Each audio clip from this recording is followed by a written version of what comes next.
آج حسین حضور کا وارث آج ہمیشہ کے لیے دین کی حفاظت کے لیے مدینے کو چھوڑ رہا تھا۔ حسین نانا کے مزار پر آئے، حسین نے اپنے نانا کے مزار سے لپٹ کے کہا ہوگا، نانا جان آج آپ کا حسین جس پر آپ نے اپنا بیٹا قربان کر دیا تھا، ابراہیم جیسا بیٹا جس پر آپ نے قربان کیا تھا، آج اس قربانی کا حق ادا کرنے جا رہا تھا۔ نانا جان جس کو چومتے تھے، جس کو سونگتے تھے، نانا جان جب حسین کہتا تھا کہ نانا مجھے سواری چاہیے تو آپ اس کی سواری بن جاتے تھے۔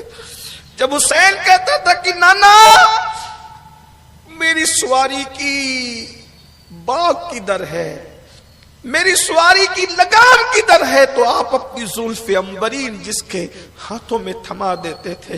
آج وہ حسین آپ کو الوداعی سلام پیش کرنے آئے۔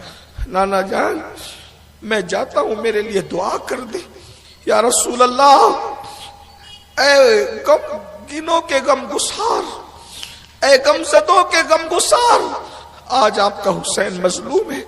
بس حضور اتنی عرضی کرنے آیا ہوں کہ آقا جب میں کربلا میں امتحان دوں تو میرا امتحان دیکھنے آپ بھی تشریف لانا حضور، تاکہ میں آپ کے سامنے امتحان دے سکوں۔ یا رسول اللہ دعا کرنا کہ میرے پائے ثبات میں کوئی لغزش نہ آئے، میں وقت کے طاغوت کو اس کی اوقات یاد دلا سکوں، میں تاریخ میں احتجاج درج کرا سکوں، میں بتا سکوں کہ جب بھی شریعت کے ساتھ کھلواڑ ہوگا تو ایک سچے مومن کی ذمہ داری کیا ہوتی۔ نانا جان اب میں جاتا ہوں۔ یا رسول اللہ میں تو یہ چاہتا ہوں کہ میں یہی رکوں، یہی دفن ہوں۔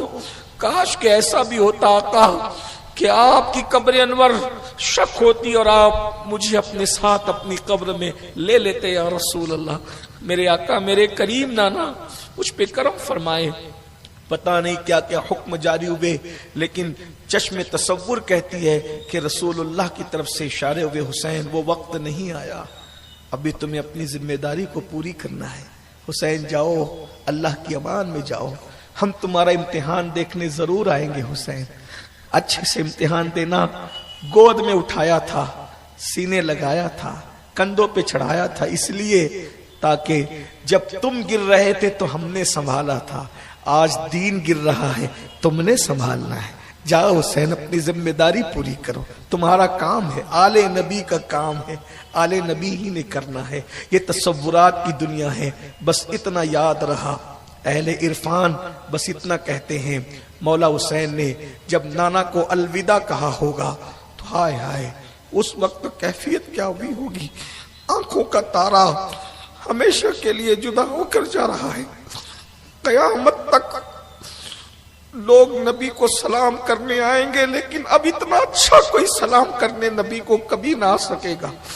اپنی جسم و روح کے ساتھ، اپنی اصلیت کے ساتھ، دینی احکام کے ساتھ، ظاہری احکام کے ساتھ، اب اتنی اچھی ہستی، اتنا بڑا محبوب کوئی قیامت تک سلام کرنے نہ آئے گا۔